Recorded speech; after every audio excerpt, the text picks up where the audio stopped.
Assalamualaikum warahmatullahi wabarakatuh. Perkenalkan, kami dari kelompok 8 Manajemen Kreativitas dan Inovasi akan menjelaskan mengenai gagasan futuristik Smart Food Court. Kami yang beranggotakan Alisa Syafia Taskianisa, NIM 2019-11093, Anugerah Dwi Ayu Kusmaning Tias, NIM 2019-11184, Indra Mustafa, NIM 2019-11454, dan yang terakhir Abdul Gofar, NIM 2019-11605.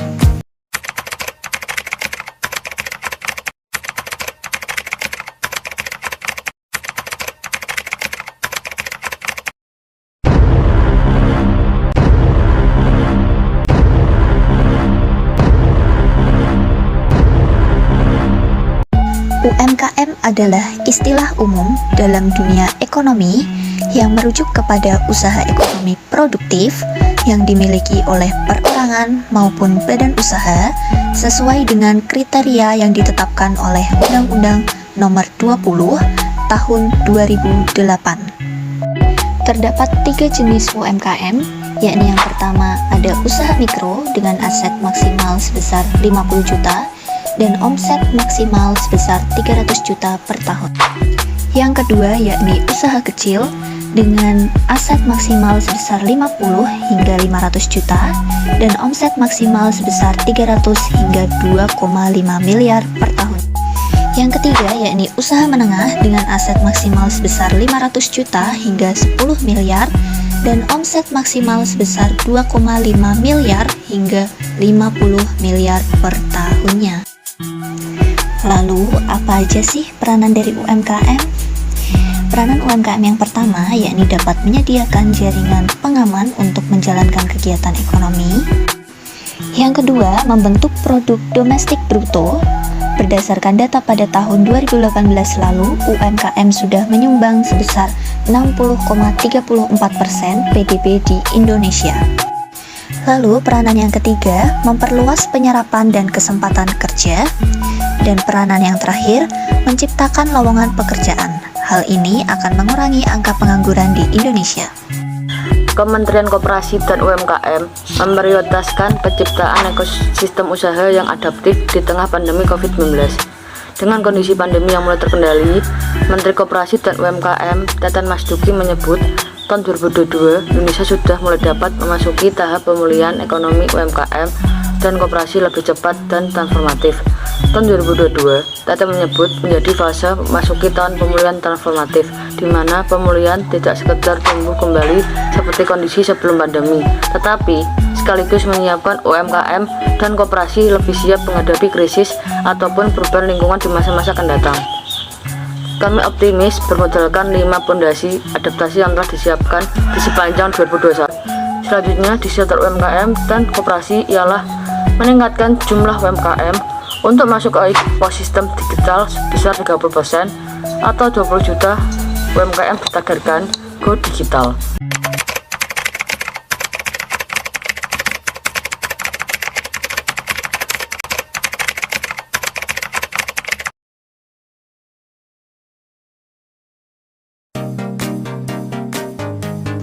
Society 5.0 adalah sebuah konsep masyarakat yang berpusat pada manusia dan berbasis teknologi untuk menyelesaikan berbagai tantangan dan permasalahan sosial dengan memanfaatkan berbagai inovasi yang telah lahir, seperti Internet of Things, Artificial Intelligence, Big Data, dan robot untuk meningkatkan kualitas hidup manusia.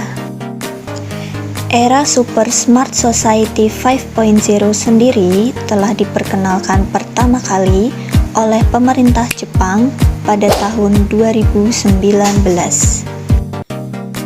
Mungkin sudah banyak yang tahu sih apa itu Society 5.0. Era di mana semua teknologi adalah bagian dari manusia itu sendiri. Internet bukan hanya untuk berbagi informasi, melainkan menjalani kehidupan kita. Contoh halnya Tokopedia, Lazada, TikTok Shop, Shopee, itu adalah bagian teknologi sebagai kehidupan manusia. Semakin berjalannya waktu, teknologi dibuat oleh manusia semakin berkembang. Salah satunya itu Society 5.0 yang digagas oleh negara Jepang. Konsep resolusi 4.0 dan Society 5.0 sebenarnya tidak memiliki perbedaan yang jauh. Industri 4.0 itu berfokus pada kecerdasan buatan ataupun teknologinya, sedangkan Society 5.0 memang menggunakan teknologi modern, namun hanya saja mengandalkan manusia sebagai komponen utamanya. Konsep Society 5.0 merupakan penyempurnaan dari konsep-konsep yang sudah ada sebelumnya. Oleh karena itu, negara Indonesia diharapkan dapat menyusul negara Jepang dalam pengimplementasian Society 5.0 di dalam kehidupan bermasyarakat, terutama pada unit usaha. Salah satu unit usaha yang berkembang di tren masa kini adalah unit usaha food court. Food court menjadi wadah dari UMKM bidang kuliner dengan inovasi produknya yang selalu berkembang sesuai tren masyarakat masa kini.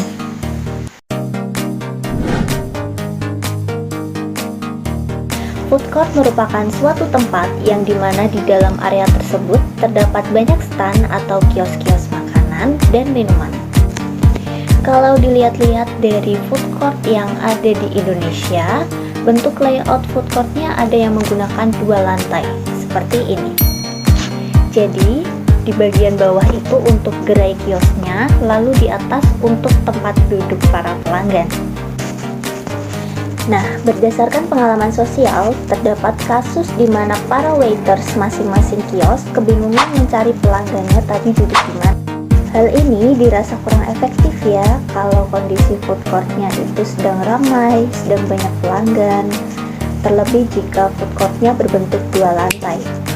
Para waiters akan naik turun mencari tadi pelanggannya duduk di mana.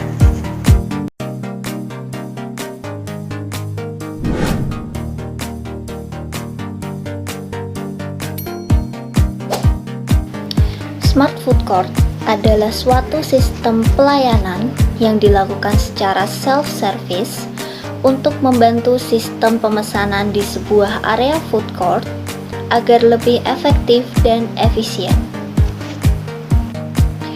Inovasi dari gagasan futuristik ini adalah dapat menampilkan pilihan opsi tempat duduk bagi para pelanggan, lalu dapat menampilkan daftar menu dari seluruh stand atau kios yang terdapat di area food court tersebut, dan dapat menampilkan keterangan komposisi hidangan yang dipilih.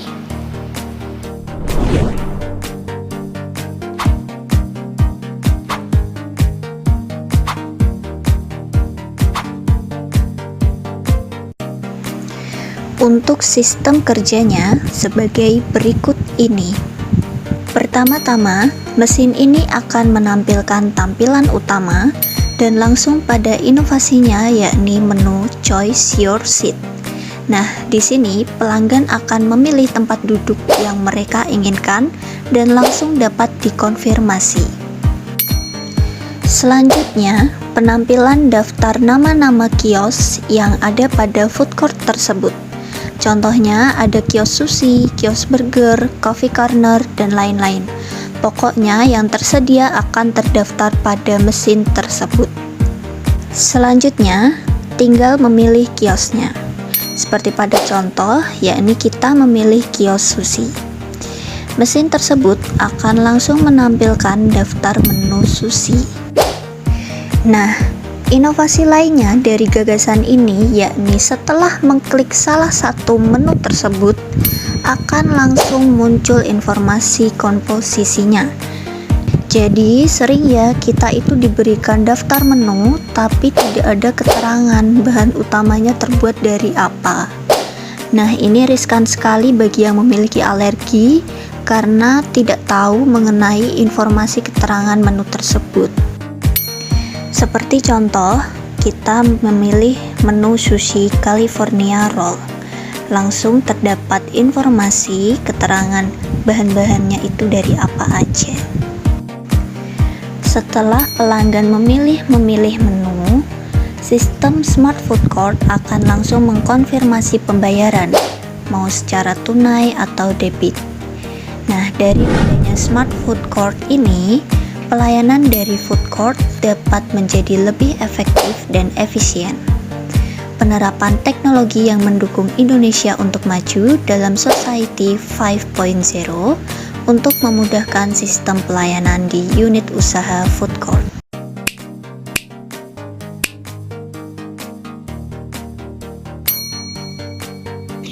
Yang pertama, dapat memudahkan sistem pelayanan yang ada di food court. Yang kedua, pelayanan menjadi lebih efektif dan efisien. Yang ketiga, dapat mendukung Indonesia dalam implementasi Society 5.0. Yang keempat, media promosi produk yang dijual untuk menarik perhatian pembeli. Berikut adalah beberapa pihak yang dapat memberikan dukungan dalam implementasi Smart Food Court. Pemerintah diyakini dapat memberikan dukungan berupa kebijakan regulasi yang mampu mendorong pertumbuhan industri telekomunikasi yang efisien dan progresif. Partisipasi dari seluruh masyarakat melalui antusiasme mereka akan dapat mendukung gagasan futuristik. Pihak teknisi dan IT, yakni merupakan pihak yang mampu dalam mengaplikasikan, memasang, dan melakukan tes diagnosa pada sistem mekanik, serta mampu menerapkan rencana perawatan mekanis. Pihak investor akan dapat mendukung secara materi gagasan futuristik Smart Food Court. Lalu, bagaimana langkah strategis agar gagasan Smart Food Court ini dapat tercapai? Yakni pihak-pihak yang telah terkait dapat mendukung melalui pengembangan infrastruktur digital. Lalu, pada bidang pendidikan harus direvolusi dan berorientasi pada pembelajaran yang lebih modern, agar lulusannya dapat lebih kompeten dan mampu menciptakan infrastruktur digital. Selain itu, kolaborasi lintas platform digital harus direalisasikan. Sekian penjelasan gagasan futuristik dari kelompok kami. Kurang lebihnya kami mohon maaf. Wassalamualaikum warahmatullahi wabarakatuh.